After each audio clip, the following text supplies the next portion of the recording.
Atenção! Começa agora uma teleaula de metrologia do curso profissionalizante.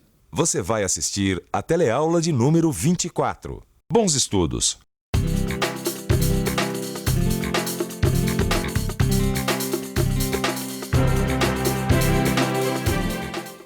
Você está olhando as peças complementares para medição? É. É bom mesmo, porque elas são fundamentais para o controle trigonométrico.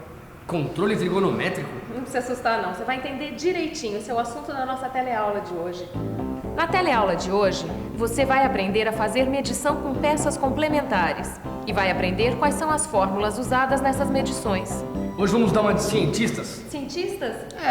O cientista não faz, por exemplo, controle de temperatura numa experiência? Então, hoje nós vamos fazer um controle também, só que trigonométrico, não é? De certa forma, você tem razão. E você fique de olho nesse laboratório, porque a nossa teleaula de hoje está começando.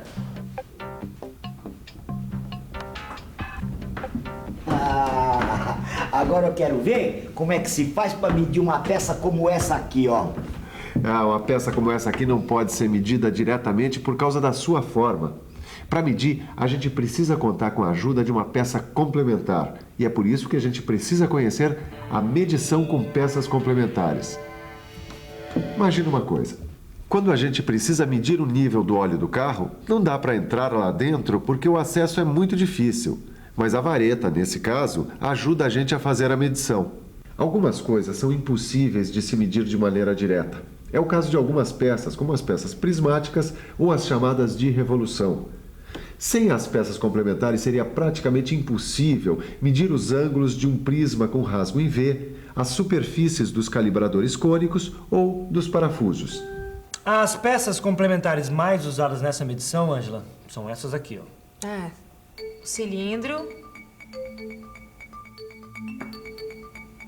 a esfera e a meia esfera. Esses instrumentos, eles são de aço temperado e retificado. Eles são duráveis e de medida conhecida. São usados na medição indireta de ângulos, principalmente na medição externa e interna de superfícies cônicas. Aqui estão sendo usados cilindros para medir o ângulo de um cone macho. Já aqui, a gente pode ver a utilização de esferas para medir o ângulo de um cone fêmea. Outra vez o uso das esferas. E aqui o uso do cilindro para a medição do diâmetro primitivo de uma rosca. Já entendi. Só com as peças complementares é que podemos calcular os valores angulares de algumas peças. Mas a medição com peças complementares tem como base de cálculo duas relações trigonométricas elementares. Nossa, até rimou. É mesmo, rimou. Mas a rima mesmo é a aplicação dessas duas relações trigonométricas nesse triângulo retângulo aqui. Nesse triângulo retângulo, em que alfa é um dos ângulos agudos, vamos ter que seno de alfa é igual ao cateto oposto a alfa dividido pela hipotenusa. Então, seno de alfa é igual a A dividido por C. A outra relação trigonométrica é tangente de alfa igual ao cateto oposto a alfa dividido pelo cateto adjacente a alfa. Então, tangente de alfa é igual a A dividido por B. Caio, eu quero que você entenda tudo isso bem direitinho. Mas tá um pouco enrolado ainda, né, Sofia? Mas a gente vai desenrolar. É o seguinte, agora com as fórmulas que a gente viu e sabendo que A é igual a 20 milímetros e B igual a 40 milímetros, eu quero que você calcule C, seno alfa e tangente alfa. Seno, tangente? Vamos pensar um pouco? Vamos pensar um pouco. Bom, deixa eu ver. Para descobrir o C, eu sei que C é igual a raiz quadrada de A ao quadrado mais B ao quadrado. Então C é igual a raiz quadrada de 20 ao quadrado mais 40 ao quadrado. C igual a raiz quadrada de 400 mais 1.600, o que dá a raiz quadrada de 2.000. E a raiz quadrada de 2.000 é aproximadamente 44,7. Agora, para descobrir o seno de alfa, eu tenho que lembrar que ele é igual a A dividido por C. Seno de alfa, então, é igual a 20 dividido por 44,7. Seno de alfa é aproximadamente 0,4472. Agora só falta descobrir a tangente de alfa, que é A dividido por B. Então, 20 dividido por 40. Logo, a tangente de alfa é igual a 0,5. O processo de medição com peças complementares é muito usado para medir encaixes rabo de andorinha, como esse aqui, ó. Nesse caso, a peça complementar que a gente usa é o cilindro calibrado. Ah, como nessa representação aqui, ó. É verdade. Agora, para isso, a gente precisa usar algumas fórmulas. Vamos chamar o diâmetro dos cilindros calibrados para a medição de D, cada um com aproximadamente 0,9 de altura. X é igual a L minúscula, que é a largura interna do rabo de andorinha, mais o resultado de D dividido por tangente de alfa sobre 2 mais D. A altura é igual a L maiúscula, que é a largura externa do rabo de andorinha, menos L minúscula vezes tangente de alfa dividido por 2. L minúscula é igual a L maiúscula menos o resultado de 2H dividido por tangente de alfa. Tangente de alfa é igual a 2H dividido pelo resultado de L maiúscula menos L minúscula. Se o encaixe rabo de andorinha for desse jeito, temos que usar a fórmula Y é igual a L maiúscula menos o resultado de D mais D dividido por tangente de alfa dividido por 2. Então, Angela, acabou a representação do encaixe macho rabo de andorinha? Tô prontinho. Mas dá uma olhada rápida que o pessoal deve estar curioso para aplicar as fórmulas. Vamos lá. Vamos calcular o x desse encaixe macho rabo de andorinha, sabendo que L maiúscula é igual a 60,418, H é igual a 10, alfa é igual a 60 graus e D é aproximadamente 0,9 vezes H. Bom, usando a fórmula x é igual a L minúscula mais D dividido por tangente de alfa dividido por 2 mais D.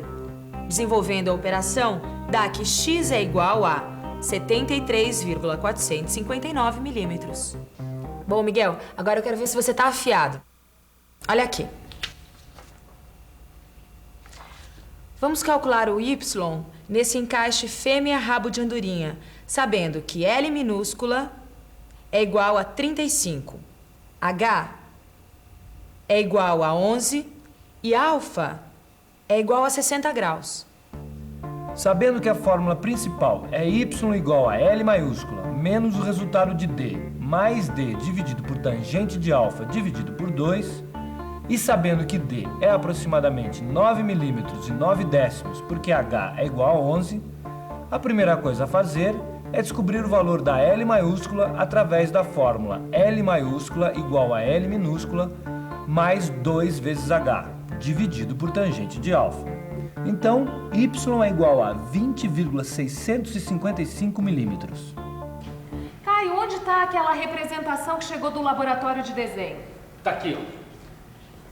Ah, muito bem.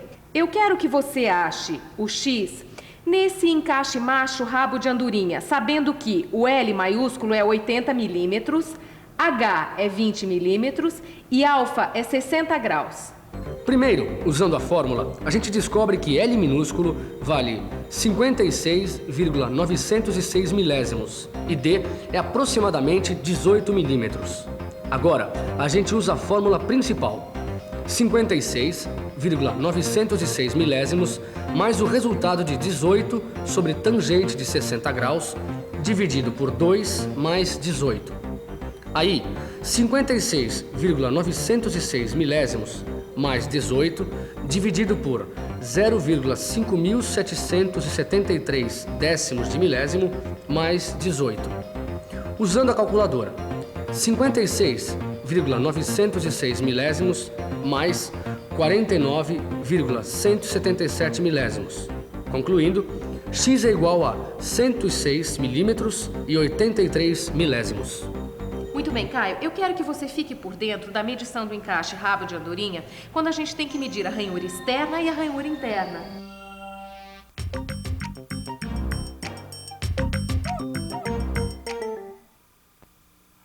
Para achar a medida da ranhura externa, a gente usa a fórmula x igual a A mais R sobre tangente de alfa dividido por 2 menos H dividido por tangente de alfa, ou x igual a B mais R sobre tangente de alfa dividido por 2 mais R. Já para achar a medida da ranhura interna, a gente usa a fórmula x igual a A mais H dividido por tangente de alfa menos R sobre tangente de alfa dividido por 2 menos R, ou x igual a B menos R sobre tangente de alfa dividido por 2 menos R. Além das fórmulas que a gente já viu, a gente precisa conhecer outras fórmulas quando o assunto for medição de encaixes rabo de andorinha com auxílio de eixo padrão. Para achar a medida de um encaixe como esse, com auxílio de um eixo padrão, a gente usa as fórmulas. A é igual a x menos o resultado de z mais r. E B é igual a A mais y. Neste outro encaixe, as fórmulas são: A é igual a x menos 2 vezes z mais r. E B é igual a mais 2y. Aqui as fórmulas são: A é igual a x mais o resultado de z mais r. E B é igual a A menos y. E, finalmente, neste encaixe, as fórmulas são: A é igual a x mais 2 vezes o resultado de z mais r. E B é igual a A menos 2 vezes y. Os eixos padrão devem ser escolhidos de forma que os contatos com as faces da peça a ser medida se situem à meia altura dos flancos. E a gente precisa ficar esperto para que os ângulos considerados como referência para a medição correspondam às especificações do desenho. Puxa, quantas fórmulas, hein? Eu acho que eu preciso de uma revisão. Vamos a ela? E atenção, se liga aí que é hora da revisão. Na teleaula de hoje, você aprendeu a fazer medição com peças complementares.